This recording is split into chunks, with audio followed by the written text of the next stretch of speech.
Descargo de responsabilidad, no soy el autor de esta historia, y dejaré el link de la historia original en la descripción. Disfruten el fic y tengan un buen día. Capítulo 50. La carta ganadora de las bestias. El conocimiento era una enfermedad terminal para la psique colectiva humana.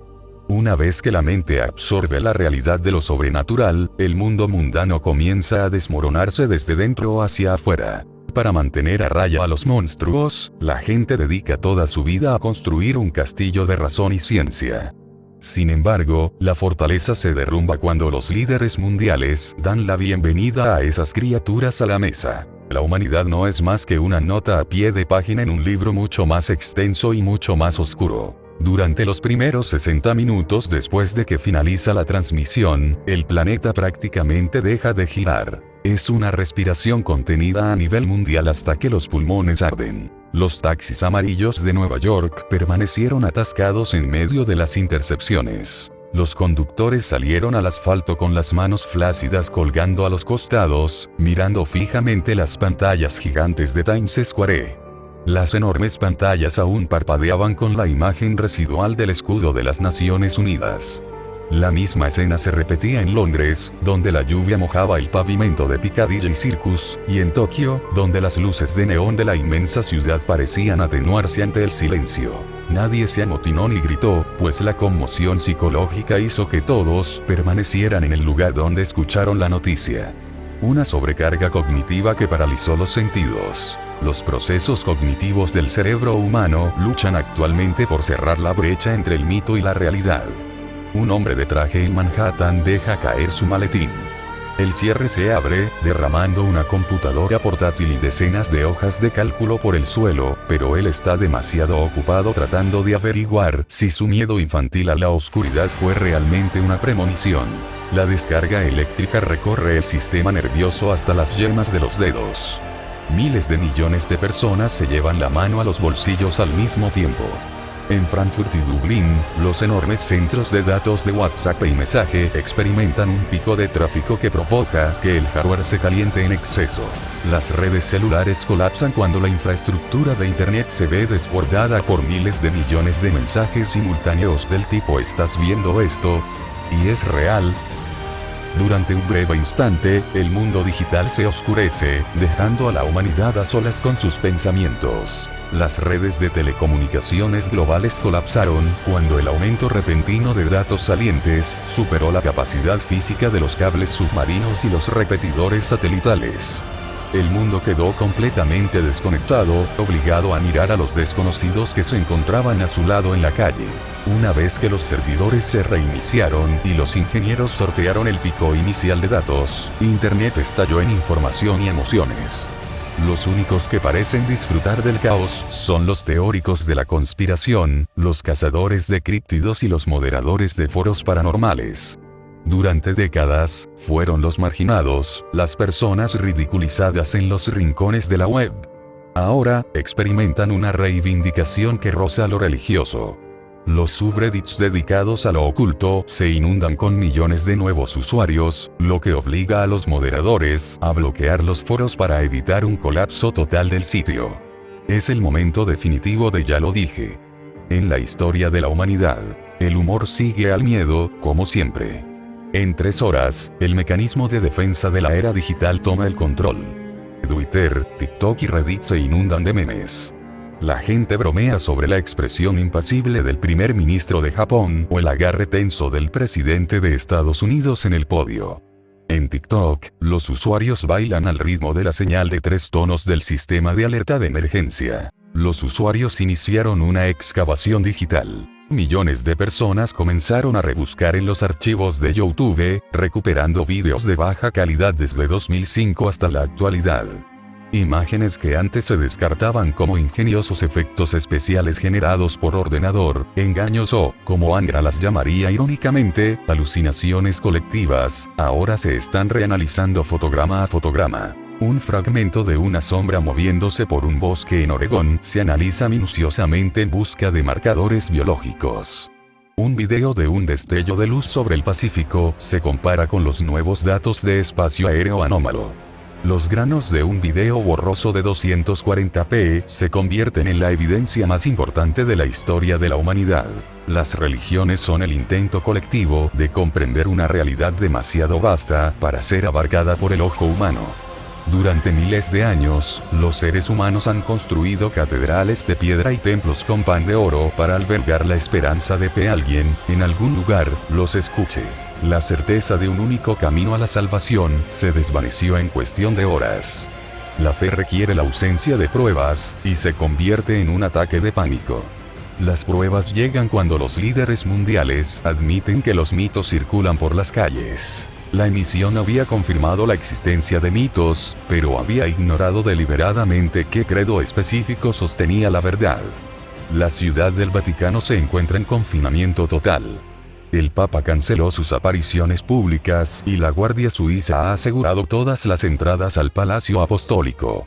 Tras esas puertas cerradas, académicos católicos hojean polvorientos archivos vaticanos, intentando encontrar una explicación a por qué el primer ministro de Japón habla de zonas administrativas especiales para entidades que, según su doctrina, no deberían existir. Esperan una llamada de un ángel que nunca llegará, porque el cielo que imaginan no es más que una pequeña habitación en una casa mucho más grande. A las 6 de la madrugada, el pánico se traslada de los centros de poder a las calles. En todo el sur de Estados Unidos y Latinoamérica, las megaiglesias están abarrotadas de gente a las 2 de la mañana.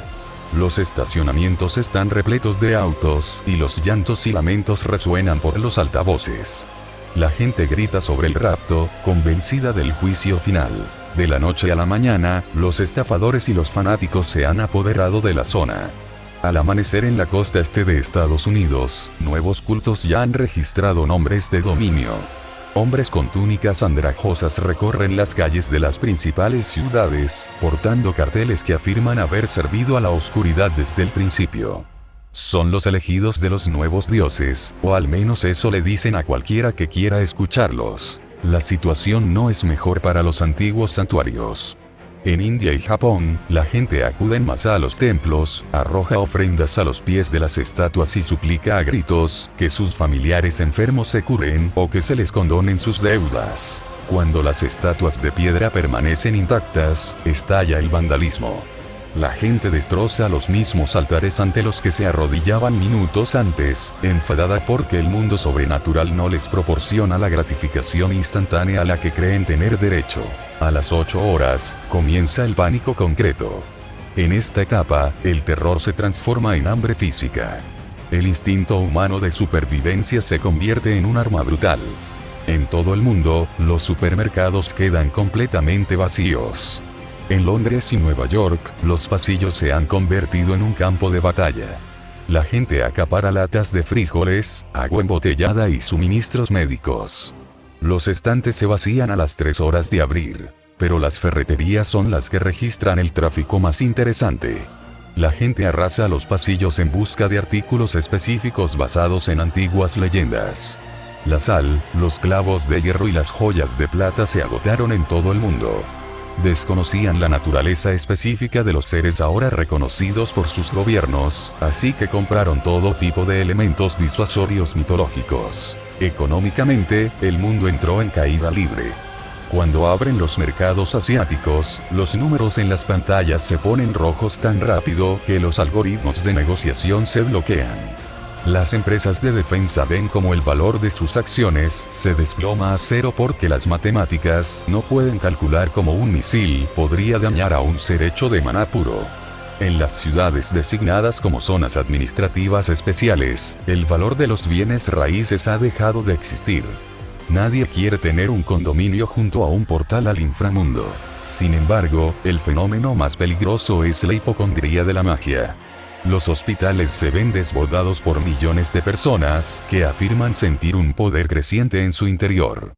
Llegan a urgencias gritando que su piel se está cubriendo de escamas o que pueden ver a través del tiempo.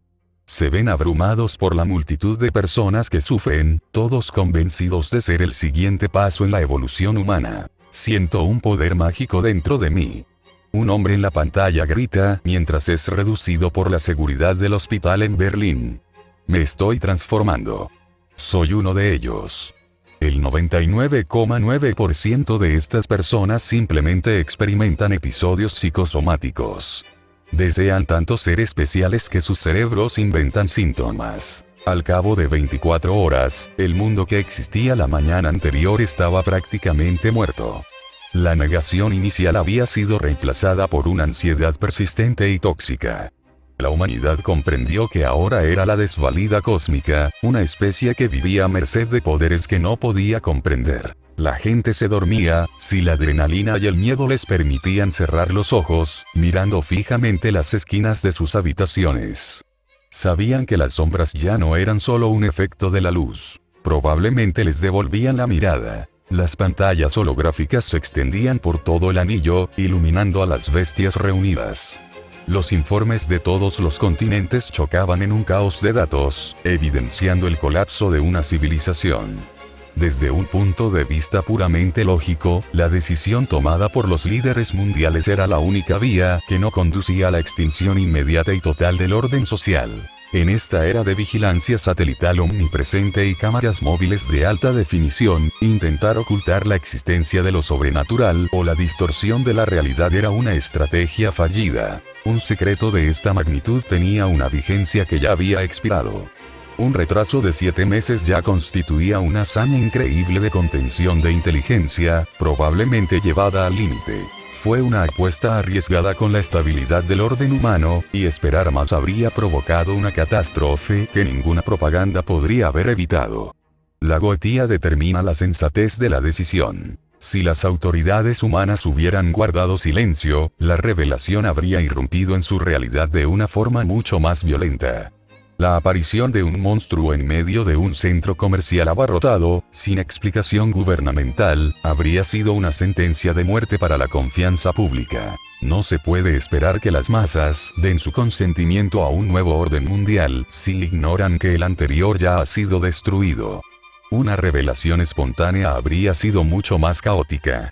Al menos así, tienen a quien culpar además de a sí mismos. La apariencia de control se crea mediante una revelación controlada. Impide que los pastores sean pisoteados por las ovejas. Por ahora, dijo Koyanskaya mientras seguía de cerca la caída en picado del valor de las acciones de las empresas contratistas de defensa. Si la información se filtrara, se diría que los gobiernos engañaron al pueblo por su impotencia. Esto desencadenaría una revolución. Una revolución es mucho más caótica que el pánico, pudiendo resultar en ejecuciones en la guillotina y la quema de palacios, lo que significaría, afirmó Draco, anarquía, gruñó Angra. Ante él se mostraba una transmisión de una iglesia en llamas en el sur de Estados Unidos. Y eso tampoco es lo que queremos. Un mundo en llamas es entretenido por unos minutos, pero agota los recursos. De esta manera, se mantienen asustados pero organizados. Nos proporciona el entorno perfecto para operar. Goetía sopesó el coste y concluyó que la compensación era aceptable. La crisis mundial de salud mental y el auge de los cultos fanáticos eran variables aceptables en la ecuación general. Estos eran simplemente los dolores propios del crecimiento de una especie obligada a reconocer su propia insignificancia. El objetivo primordial seguía siendo la preservación de la raza humana como colectivo, incluso si eso significaba doblegar el espíritu de cada individuo. Los líderes simplemente habían optado por el mal menor, una rendición estratégica ante la verdad para evitar el colapso total de la especie. Un montón de cenizas no ofrece nada que salvar. Necesita una humanidad coherente a la que compadecer. Sorprendentemente, esta es la primera vez en mucho tiempo que demuestran un atisbo de auténtica sensatez, afirmó Goetía. Renunciaron a su comodidad a cambio de una oportunidad de continuidad. Aún nos queda mucho trabajo por hacer antes de que la integración pase a la siguiente etapa, aunque la soberanía de la que hablan es una ilusión mientras impida que la gente se mate en las calles. Olga tamborileó con los dedos. La probabilidad de volver al estado anterior de ignorancia es cero. Para una especie que ha alcanzado un punto muerto en su evolución biológica y social, este descubrimiento actúa como un estímulo esencial. El cambio global se identifica como una serie de datos que abarcan 5 ámbitos interrelacionados: ciencia, sociedad, economía, cultura y política. El ser humano es reactivo, y su base de datos actual es demasiado escasa para comprender la magnitud de la revelación. El mundo avanza hacia una reorganización total de su existencia, todas las estructuras que han construido se derrumbarán bajo la presión de lo que han descubierto. La ciencia y el conocimiento son las primeras variables que se someten a una reevaluación radical. La hipótesis sugiere una recalibración completa de su taxonomía legal. Las universidades, los laboratorios nacionales y los grupos de investigación privados priorizarán el estudio empírico. Catalogarán la genética, la fisiología y la ecología de las entidades recién descubiertas. La criptobiología y la ingeniería taumatúrgica pasarán de ser teorías marginales a disciplinas académicas obligatorias. Tiene sentido. La física y la neurociencia, dos de sus ciencias fundamentales, aún presentan deficiencias. Para explicar las características verificadas de los organismos, deben reevaluar sus modelos evolutivos. Ampliaremos estos modelos. Las nuevas tecnologías se basarán en datos anómalos. En comparación con su anterior desconocimiento, esto resulta más productivo, afirmó Goetia. La sociedad y el derecho constituyen el siguiente punto de referencia. Los servicios de emergencia requieren la formación de unidades especializadas de contención y rehabilitación.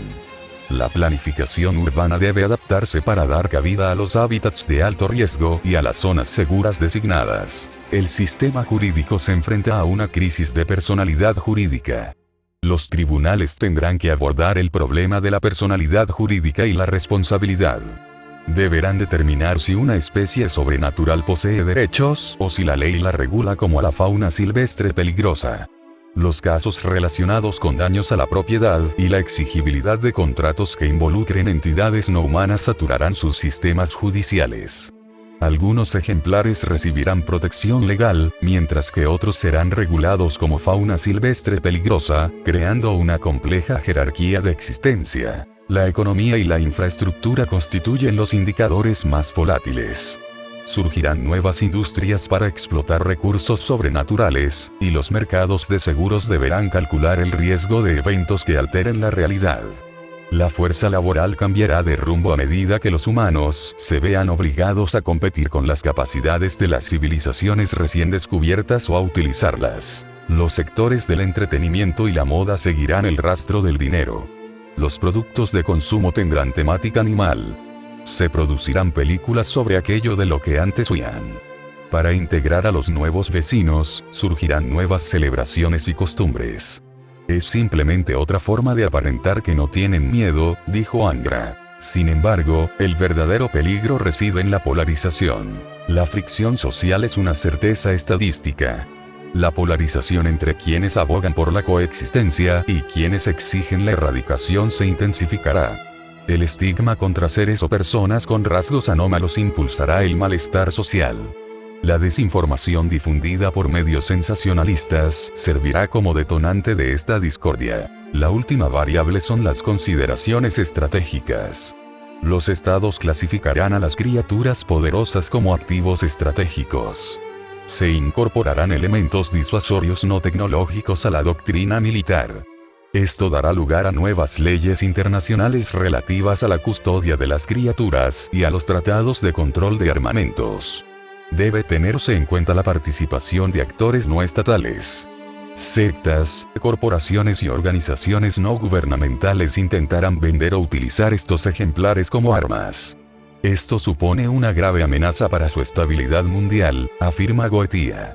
Ambas opciones son inútiles, me temo. Intentar aplicar leyes humanas a cosas que escapan a su comprensión es un fracaso previsible.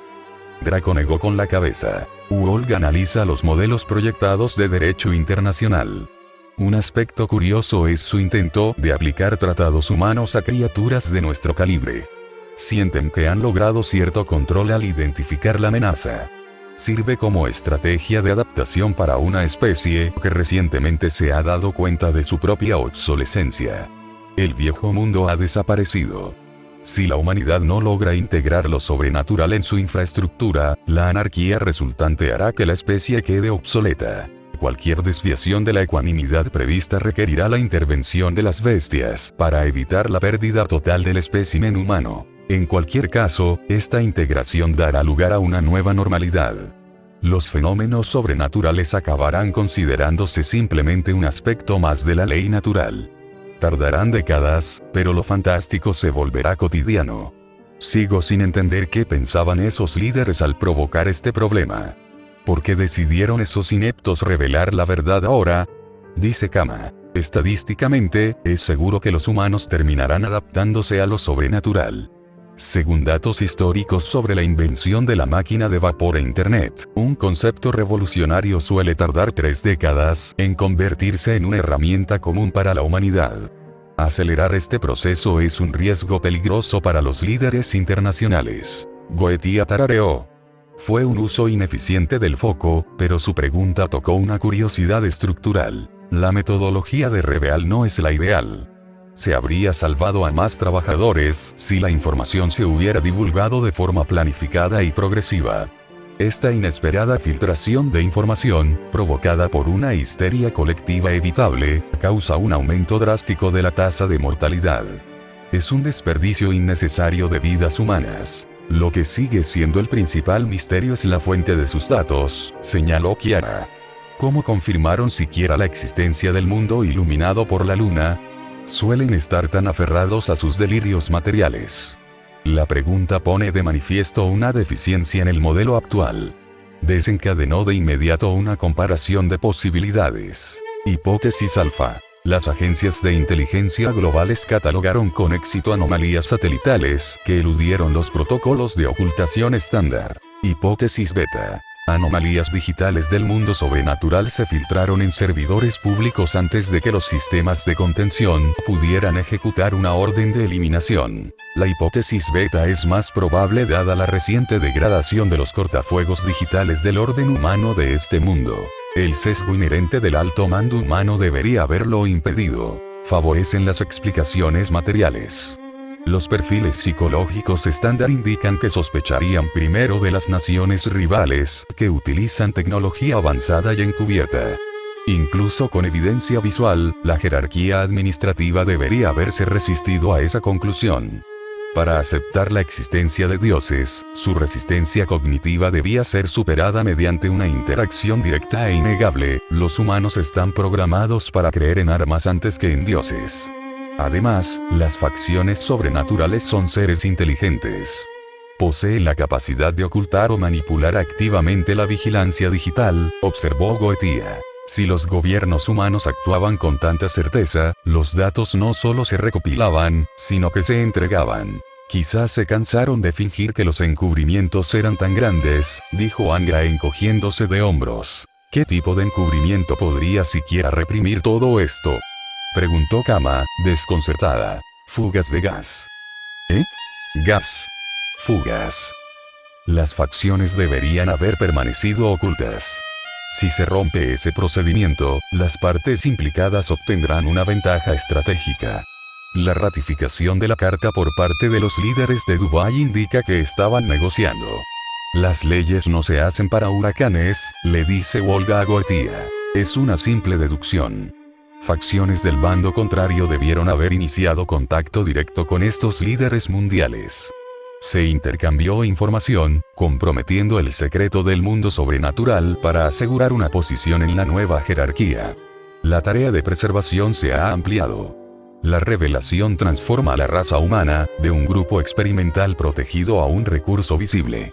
La aparición de nuevos protocolos y el despliegue de municiones convencionales indican que los humanos intentan convertir su nuevo conocimiento en armas. Esta es una variable volátil. Si los humanos intentan enfrentarse a entidades de orden superior con armamento primitivo, la contraofensiva resultante provocará un colapso de la población. Goethe negó con la cabeza. Eso no cambia el hecho de que su mandato es la supervivencia de la fundación del orden humano. Una mayor visibilidad de la amenaza no cambia el objetivo. Simplemente aumenta la frecuencia de las intervenciones necesarias.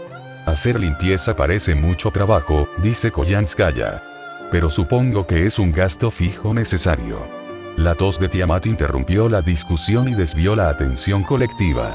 Deberíamos hablar de la otra variable. La del motín del inframundo llamada apostasía Dan, gobernante. Eso provocó murmullos entre los demás. Draco se enderezó. Los datos se centran en la invasión del inframundo por la Brigada del Caos. Durante el conflicto de hace unos días, se manifestó un Servant de clase ruler. Se identificó como Anticristo o Apostasí Adán. El sujeto era un Servant compuesto, un gráfico sagrado construido a partir de múltiples figuras históricas combinadas en un solo recipiente. Su condición de sin amo presentaba una inconsistencia que requería un encuentro inmediato. Un Servant perdido requiere un catalizador de invocación específico. La fuerza contraria, el orden humano actual o un santo grial localizado. Dado el despliegue táctico del grial durante la batalla, la hipótesis sobre su origen es clara. Un grial de procedencia desconocida manifestó a la entidad. El conflicto reside en los criterios de selección. Un santo grial suele seleccionar a alguien para la preservación de la especie humana, así que ¿por qué un dispositivo diseñado para satisfacer los deseos humanos manifestaría una amenaza para la humanidad? ¿Acaso el dispositivo de invocación estaba corrompido o se trataba de los parámetros operativos que aún no se han determinado? Se preguntó Goetia. La estructura de Ruler involucra múltiples figuras históricas o mitológicas comprimidas en un solo gráfico de santo. En este caso, la composición consta de varios anticristos a lo largo de la historia de la humanidad. Goetia evaluó como baja la probabilidad de que una entidad de este tipo sea invocada por un grial estándar. Existen indicios de que se inyectaron deliberadamente datos maliciosos en el proceso de invocación. Un montón de perdedores históricos que ni siquiera fueron capaces de acabar con el mundo como es debido. ¿Por qué el grial lo habría sacado de ahí? El grial responde a la intensidad del deseo. No le importa la moralidad del resultado. Quizás el grial simplemente ofreció la mejor herramienta para la tarea porque hay muchísimas personas en el mundo que desean un mesías que lo destruya todo, le dijo Kiara Akama. La sala queda en silencio mientras los datos convergen en Draco. Información extraída de la imagen de Ruler. Uno de los componentes principales de Ruler es Nerón Claudio. Draco es una manifestación divergente de ese mismo emperador romano, una versión que rechazó la muerte y se realizó como la ramera de Babilonia. La coincidencia en sus identidades creó una resonancia que apunta a posibles conflictos futuros que amenazaban con desestabilizar la cohesión operativa del grupo. Draco nota sus miradas y se burla. Están desperdiciando sus ciclos de procesamiento. Los componentes que alberga ese gráfico sagrado son una entidad aparte. Es una enemiga que debe ser eliminada. Nada más. Todavía no hemos confirmado si estos anticristos son originarios de la línea temporal de esta realidad o si fueron extraídos del trono de los héroes. Independientemente de su origen, son un obstáculo. Revisó los registros tácticos del encuentro en el inframundo. La batalla había sido un intercambio catastrófico de altas autoridades. El estilo de combate de Ruler implicaba el control de tormentas de fuego y la manifestación simultánea de 7 cabezas de dragón, cada una representando un aspecto cultural diferente del mito del anticristo. Los datos tácticos confirman su gran capacidad de adaptación, dijo Goetia. Cada vez que se logra una brecha en sus defensas, utiliza el grial para que lo ayude. Entonces solo tenemos que golpearlo hasta que el sistema se quede sin memoria, añadió Angra. Aunque me intriga cómo consiguió ese grial en primer lugar. Los griales no caen del cielo a menos que alguien los lance.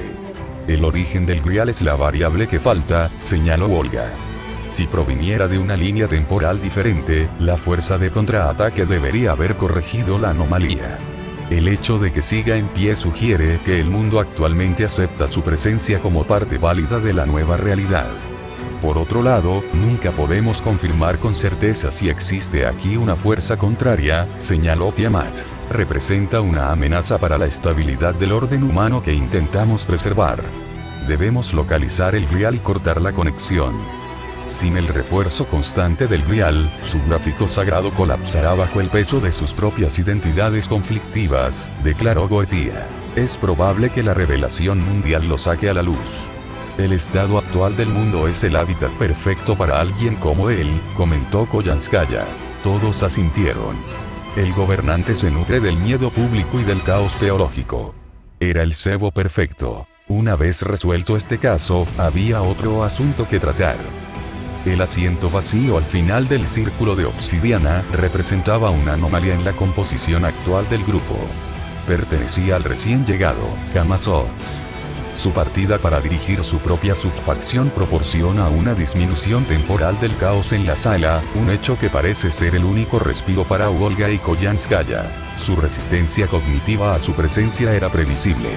Integrar a un antiguo adversario con antecedentes de inestabilidad mental exige una recalibración de los protocolos de evaluación de la confianza del grupo, un proceso que aún no han completado. Su insatisfacción era un dato recurrente en el ambiente de la sala. La decisión de incorporar a esa bestia sin votación colectiva es un error. Sus acciones anteriores, según los registros de Mictlán, indican un alto riesgo. ¿Por qué le damos un puesto?, se quejó Olga. Koyanskaya la secundó. Se supone que somos la cúspide de la existencia, no un santuario para cualquier lunático extraviado que casualmente tenga una alta salida del gráfico de santo. Recibirlo como un igual supone un riesgo para nuestra seguridad operativa. Goetia procesó sus quejas como ruido secundario. La inclusión de Camazotz fue una medida basada en la producción bruta. Durante el conflicto en el inframundo, el rey de los murciélagos había demostrado una eficacia en combate que justificaba el riesgo. Cuando Ruler desató al ejército de antimonstruos y Samael, Camazotz había sorteado sus protecciones defensivas con su físico brutal. Atacó a Ruler desde múltiples direcciones simultáneamente, sus garras cortando las defensas como si fueran pergamino. La onda expansiva resultante arrasó los pilares circundantes. Procesa las imágenes que Olga y Koyanskaya le dirigen con miradas penetrantes. Su insatisfacción es una realidad insignificante. La decisión de incluir a Camazotz en la facción bestia fue una maniobra estratégica para asegurar un combatiente especializado que ya ha demostrado su utilidad contra amenazas externas. Consultar a los demás habría dado lugar a un ciclo de debate ineficiente que no habría cambiado el resultado. Kama se recostó en su asiento iluminado. Goetia es el líder de esta facción. Sea cual sea su decisión, la aceptamos sin reservas. No me interesa debatir sobre la gestión de nuestros recursos militares. La resignación en la voz de Kama casi puso fin a cualquier protesta que pudieran haber tenido, aunque la irritación de Olga y Koyanskaya seguía siendo evidente. Consideraban la decisión unilateral como una violación del acuerdo tácito entre las bestias de mayor rango. Para ellas, la falta de consulta era un mensaje sobre su propia posición dentro de la estructura de mando de la aguja. Es una cuestión de respeto básico. Grita Olga. Se supone que somos un consejo de iguales, y sin embargo, actúan como si nuestras opiniones fueran errores de redondeo en sus cálculos. Las demás bestias no parecen tener ningún problema con él, continuó Goetia. Tiamat y Draco ya han dado su aprobación, basándose en su actuación contra el anticristo. El hecho de que haya ayudado durante el motín del inframundo es el único criterio que importa. Descartar a un activo de ese calibre por rencores pasados es una reacción emocional que la situación actual no puede permitirse. Necesitamos todas las fuerzas disponibles para mantener la estructura. No solo ayudó. Le asestó un noble fantasma final a Samael Apeiron que nos abrió la puerta a la serpiente. Es un arma tosca, pero efectiva, añadió Draco. Tiamat asintió. Él protege. Es extraño, pero lucha por el mundo. Olga se cruzó de brazos. Su silencio era una clara señal de la traición que sentía por parte del grupo. Esperaba mayor resistencia a la idea de que una antigua enemiga se uniera a su círculo íntimo. En cambio, se encontró en minoría, y su lógica fue desestimada en favor del pragmatismo de Goetia. La falta de solidaridad de sus compañeros malignos las unió, junto con Koyanskaya, en un estado de silencio y resentimiento. Las bestias restantes no ofrecen ningún apoyo a sus quejas. Kiara y Fo están concentradas en la representación holográfica de los territorios humanos, mientras que las demás están más preocupadas por la información relativa al anticristo. Todavía queda mucho por analizar, pero es mejor que lo que tienen por ahora. Era un hombre con un propósito claro. Su filosofía se basaba en el principio de que, para comprender una especie, primero hay que tener la capacidad de destruir su legado. La historia de la humanidad es un guión imperfecto que requiere una edición rigurosa. Su negativa a abandonar a la humanidad provenía del deseo de supervisar su transformación en algo que justificara el esfuerzo invertido en ella. Medía el valor de una vida por la calidad del sueño que producía, y descubrió que la mayoría de los sueños eran un gasto inútil de energía psíquica. Para él, el trabajo era la única forma de compensación adecuada por un sueño robado. Era un hombre que equiparaba la curiosidad con la conquista. No buscaba comprender un sistema simplemente para apreciar su diseño. Buscaba los mecanismos para su destrucción. La raza humana era un proyecto de investigación que había expirado. Un dios del conocimiento que componía estrategias de batalla y realizaba investigaciones que, sin embargo, no lograron comprender la irracionalidad de la resistencia humana. Muchas veces observó su progreso con el desinterés propio de un niño que mira un hormiguero antes de verter agua hirviendo en sus túneles. Su apego a la identidad individual es un grave defecto en su existencia. Creía que el único camino verdadero para la humanidad era su completa disolución en una conciencia colectiva regida por una lógica superior. Eso es Goetía. Su pasión era una llama fría, alimentada por el deseo de presenciar el momento exacto en que una civilización se diera cuenta de que sus dioses habían regresado y se sintiera decepcionada por lo que encontrara. Este hombre era un sádico malicioso que encontraba consuelo en el trabajo del telar, pero también era el único entre los 72 que había comprendido verdaderamente el valor del deseo de un solo ser humano. Si el mundo fuera una tragedia, al menos debería estar bien documentada. Cada muerte, cada fracaso y cada pequeño triunfo de la raza humana era un dato que debía analizarse, archivarse y, en última instancia, utilizarse para impulsar la siguiente etapa del protocolo. La situación actual era una obra maestra de complejidad logística. Flauros acababa de llegar a la galería de observación. Ya no vestía la piel de Lefleur, prefiriendo la realidad atlética y de múltiples ojos de su verdadero ser. Las hileras de dientes aserrados en su boca eran visibles mientras dirigía su atención hacia el estado de su prisionero de alto valor. La galería de observación dominaba la extensa metrópolis militarizada de Dentu Babelón. Abajo, el núcleo de mando y control intercambiaba información constantemente con la red de la estrella observadora. Baal vigilaba los sensores espaciales en busca de cualquier interferencia de entidades extraterrestres, con una concentración tan aguda como las púas de obsidiana de su corona. ¿Cómo se encuentra el pequeño dragón?, preguntó Flauros. Se inclinó para dejar al descubierto su cuerpo grisáceo y las hileras de ojos rojos que cubrían su pecho desnudo. La enorme melena de pelo puntiagudo caía sobre una maraña de zarcillos negros que parecían raíces, llegando hasta el suelo. Miró hacia el campo de contención, donde se encontraba el dios dragón. Raun vigilaba los sensores. Las pupilas estrelladas de sus apéndices dorsales seguían la pequeña figura con atuendo de lolita gótica. El campo de contención estaba sintonizado específicamente con el mármol de la realidad de Dentu Babelón. La metrópolis funcionaba como un bloqueo temporal localizado, un templo del tiempo en miniatura, que hacía inviable su capacidad innata para viajar entre dimensiones. Sigue en un estado de baja actividad metabólica. Lleva 3 horas mirando fijamente esa sección específica de la mampostería. Le he proporcionado la ingesta calórica necesaria en forma de plátanos, pero su actividad cognitiva se mantiene en un nivel tan bajo que resultaría insultante incluso para un gato doméstico. Raun respondió. Su cabeza, cubierta por la capucha, se inclinó hacia el monitor holográfico. Poseía un físico musculoso, de hombros anchos y prominente, y su torso desnudo proyectaba sombras fluidas que ascendían desde su cintura. Además, la mitad de su cuerpo inferior estaba formada por sombras desgarradas y estructuras parecidas a raíces, con numerosas cintas ondulantes que se fundían con el suelo, creando así una figura monstruosa. Los amplios tentáculos, cubiertos de ojos, que brotaban de su espalda, se contraían con una expresión de puro aburrimiento, a pesar de la importancia de su papel como custodio de un ser poderoso. Fenetz observó las paredes del recinto. La jaula es estrecha, el pájaro es pequeño. En esta noche oscura, le falta fuerza. Por desgracia, no se lamenta por la pérdida de su espacio, ni busca una salida de este lugar, y simplemente espera nada más.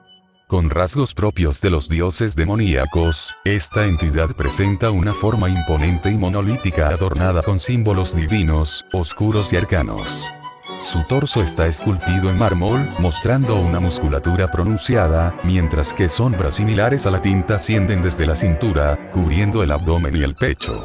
Sin piernas visibles, la parte inferior se funde con la misma vestimenta de aspecto vacío.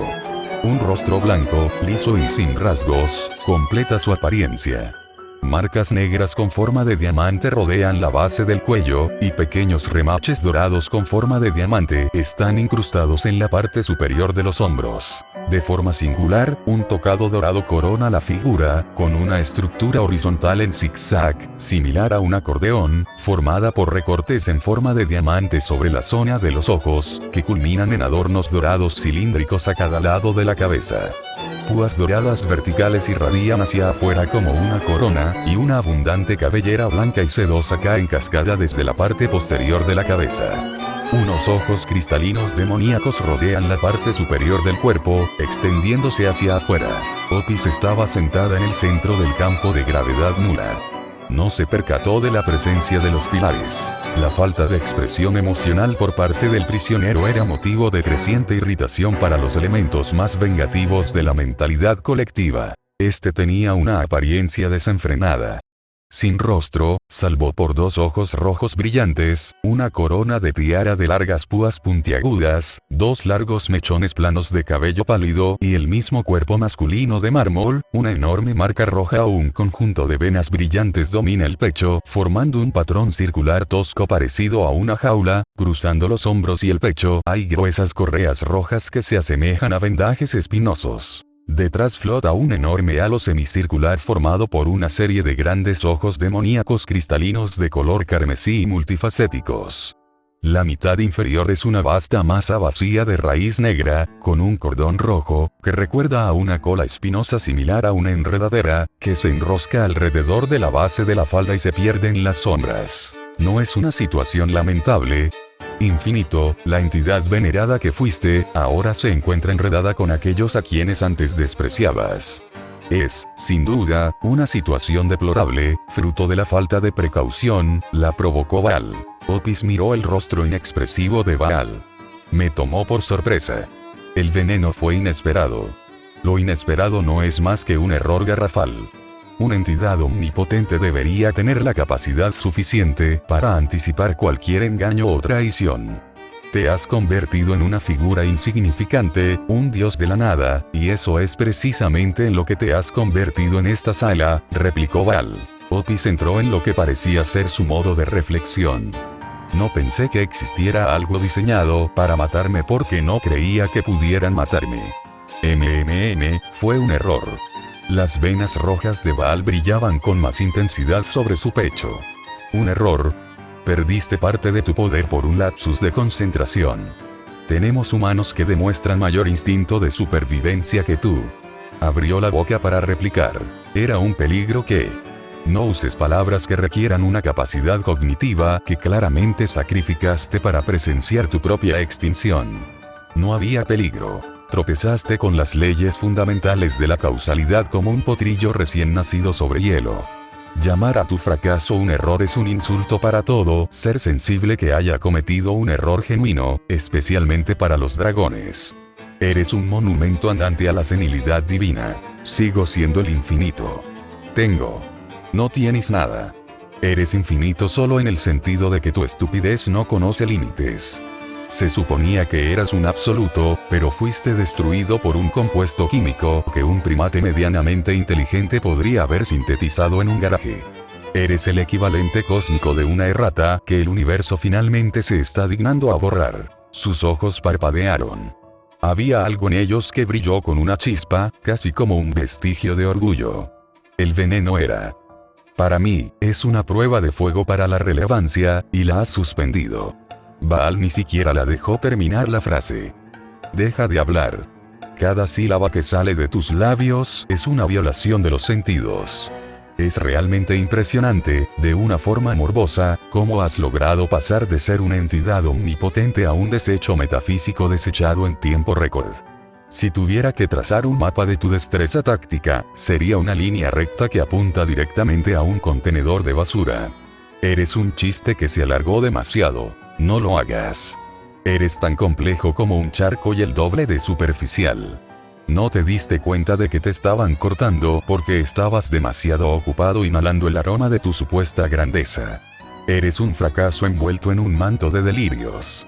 Incluso el vacío donde naciste te está mirando ahora mismo y se avergüenza de esa asociación. ... Eso es todo. Silencio. Por fin has encontrado un estado que se ajusta a tu valía actual. ¿Acaso no es el silencio lo que deseas? No eres nada donde debería haber un alma. Una fecha de caducidad disfrazada de deidad. Mírate, te has vuelto inerte por el peso de tu propia incompetencia. Fuiste expulsado de la realidad por falta de inteligencia básica. No te molestes en volver a mirar hacia arriba. La vista desde abajo es la única que te has ganado. Y así, se quedó muda. Movió la boca, pero no emitió ningún sonido. Solo quedó un profundo ceño fruncido en sus labios. No sabía por qué, pero a pesar de no sentir nada, se sentía como si la hubieran obligado a callarse. Bajó la mirada hacia el suelo. Incluso sus compañeros pilares, Raun y Fenix, observaban a Baal con asombro. Flauros consideró unirse a las burlas innecesarias. El impulso sádico de tantear los límites de su silencio era fuerte, pero lo reprimió. El esfuerzo fue inútil. Si bien la perspectiva de romper la apatía del dios dragón le brindaba una leve satisfacción personal, la probabilidad de que Opis reaccionara a la burla era prácticamente nula. Opis no poseía el ego necesario para sentir vergüenza. Para ella, los insultos de Baal eran simplemente descripciones de sucesos que ya habían ocurrido. No encontraba placer alguno en burlarse de una criatura que veía su propia caída como un problema matemático resuelto. Flauros priorizaba la próxima operación por encima de la crueldad mezquina. Ahora bien, intimidar a los débiles no trae ningún beneficio, dijo Flauros. Guarden su ira para aquellos que todavía creen tener voz y voto en los próximos meses. Tenemos un hito más importante que discutir. Aún no hemos alertado a las demás bases, pero el centro de información y la torre de control han finalizado los preparativos para el proyecto. Baal, Fenix y Raun se animaron. Eso significa... Flauros sonrió. El gran círculo de invocación está activo. Las pupilas de los pilares se dilataron al comprender las implicaciones. Un gran círculo de invocación en el corazón de Ventu Babelón era un proyecto que había consumido meses de trabajo taumatúrgico. Era un puente diseñado para extraer energía de la raíz misma del mundo. Opis estaba confundida. ¿Qué es un gran círculo de invocación? Raun soltó una risita. Ofrecemos redención a través del único medio que los humanos comprenden. Una reconsideración total de su realidad. Nuestro rey ha decidido que la población actual está demasiado contaminada por la revelación.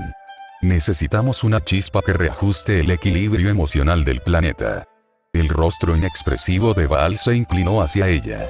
Tu pequeña dragona, es una precaución. La perspectiva de un segundo fracaso es intolerable para nuestro rey. Necesitamos un plan B que pueda garantizar un resultado positivo en caso de que la trayectoria principal de la facción bestia cometa un error irreversible. Fenix asintió.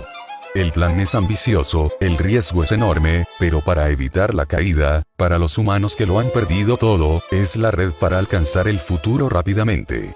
Baal emite un sonido que en un humano sería una burla. Nuestro rey ya no se juega la supervivencia de la especie. Si nuestras directrices principales no logran salvar al mundo, necesitamos una garantía que no pueda ser quebrantada por los caprichos del destino.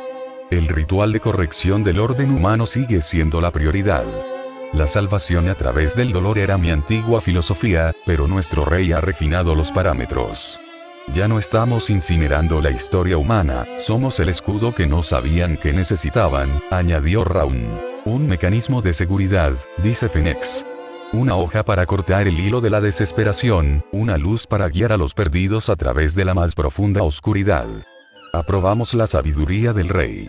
El riesgo es alto, pero la recompensa es un planeta que finalmente aprende cuál es su lugar. Flauros paseaba de un lado a otro. El hombre es un espécimen frágil, Opis. Acaban de descubrir que su realidad es una delgada capa que oculta un abismo. Pero si les damos un símbolo físicamente imposible de ignorar, resistirán. Dependerán de nosotros para su seguridad y la continuidad de su especie. A diferencia de nuestros intentos anteriores, hemos tenido en cuenta el factor humano, su voluntad. Nos aseguraremos de que prevalezcan, incluso si tenemos que arrastrarlos al futuro por la fuerza. Los humanos son muy pequeños, observó Opis. ¿Por qué necesitan tanta ayuda para sobrevivir? Flauros extiende los brazos, y las hileras de ojos que bordean su clavícula brillan con un calor tenue. Es el representante del centro de información, el archivo de toda la lucha humana. Él comprende sus fracasos mejor que nadie. La humanidad dependerá de las bestias para su seguridad. En sus intentos anteriores, se centraron demasiado en el resultado final. Ignoraron el proceso, sin comprender jamás por qué la humanidad prefería vivir con dolor antes que vivir en la visión de un mundo perfecto que las bestias les presentaban. Porque son los únicos que pueden soñar, pero para proteger esos sueños, se necesita algo más que sentimentalismo. Se necesita una creación divina forjada en el mar interior del planeta. Un arma que sirva como prueba literal de la legitimidad de la humanidad, respondió Flauros. Raun y Fénix, como administradores de la armería, reaccionaron de inmediato al término. Su función principal es la gestión de las herramientas de guerra. El concepto de una creación divina del mar interior implicaba un nivel de misterio que solía permanecer inaccesible incluso para los magos de más alto rango. Una construcción divina no es solo un arma. Es una idea materializada, un fragmento del alma del mundo utilizado para imponer una realidad específica. ¿Un arma del núcleo?, preguntó Raun. ¿A qué versión específica apuntamos? El arsenal de fantasmas nobles es inmenso, pero pocas cosas del mar interior son portátiles o compatibles con las limitaciones actuales. Baal habló antes de que Flauros pudiera responder. La respuesta reside en la definición de la especie, afirma Baal. ¿Cuál es la espada que utiliza la legitimidad del orden humano mismo? ¿Cuál es el objeto que sirve como prueba de un futuro para la humanidad? Solo existe un concepto que utiliza la legitimidad del propio orden humano como fuente de energía. Una espada sagrada que demuestra que la humanidad merece un futuro. Flauros asiente. Exactamente. Es la cristalización de la oración llamada gloria. La espada del rey que fue y será. Aquella cuyo resplandor es la suma de toda esperanza humana y la súplica de todo soldado. El sueño sagrado, el brillo dorado, continuó Fénix. Todo grabado en los corazones de aquellos dispersos bajo el resplandor de la espada. El sueño nostálgico y sagrado de cada soldado que alguna vez pisó un sangriento campo de batalla, pasado, presente y futuro. Aquellos que estuvieron plenamente expuestos al miedo a la muerte y aún se aferraron al deseo de ser exaltados. Raun murmuró, finalmente identificando la identidad de la invocación. Sin contexto, Opis inclina la cabeza, sumida en una profunda confusión. El eco de sus palabras carecía de valor en su visión del mundo, una visión de la perpetuidad y la nada. Una espada hecha de sueños. Los sueños no tienen masa. No pueden cortar. Al contrario, reflexionó Flauros, mirando el centro del pilar violeta. En este mundo, un sueño con suficiente fuerza puede reescribir la realidad. Nuestra haz es el ser más poderoso registrado en el trono, el espíritu heroico más fuerte según la propia conclusión de nuestro rey, y la usuaría de la espada sagrada más poderosa de toda la historia de la humanidad. Ella es quien los guiará cuando nosotros no podamos. Baal guardó silencio un instante. Recuerdo la información sobre su personalidad. Es una reina de convicciones extremas. Si detecta alguna falta en nuestras intenciones, volverá su espada contra nosotros antes de tocar a un solo enemigo. Flauros, ya la invocaste una vez como Lef Goetia. ¿Puedes garantizar su cooperación? Flauros soltó una risita. Sé cómo es. Tiene vocación de proteger al mundo. No responderá a cualquier llamado, pero sin duda responderá al de Goetia. Conozco su personalidad. Si la llamamos por la salvación de la humanidad, le resultará imposible negarse. Es un canto de sirena que jamás podrá ignorar. La incertidumbre se disipó cuando los tres pilares aceptaron su respuesta. Depositaron sus esperanzas en la habilidad de su rey para manipular la herramienta más poderosa del arsenal humano. Los dioses demonio habían pasado años viendo a los humanos como un error que debía corregirse, pero a través de la fricción de sus fracasos anteriores, habían llegado a comprender el valor intrínseco de la especie. Eran los jardineros de un huerto muy violento y muy hermoso. Entonces depositamos el futuro en manos del rey ideal de los caballeros. Hemos pasado milenios resentidos con los humanos por su debilidad. Ahora vemos lo valiosa que es esa debilidad, exclamó Fénix. Ella es la portadora de los sueños y esperanzas del hombre. Mientras ella permanezca en pie, la fundación del orden humano no podrá ser eliminada, concluyó Flauros. Si las bestias no logran guiar a la humanidad, un gran espíritu heroico sin duda los conducirá a una victoria prometida.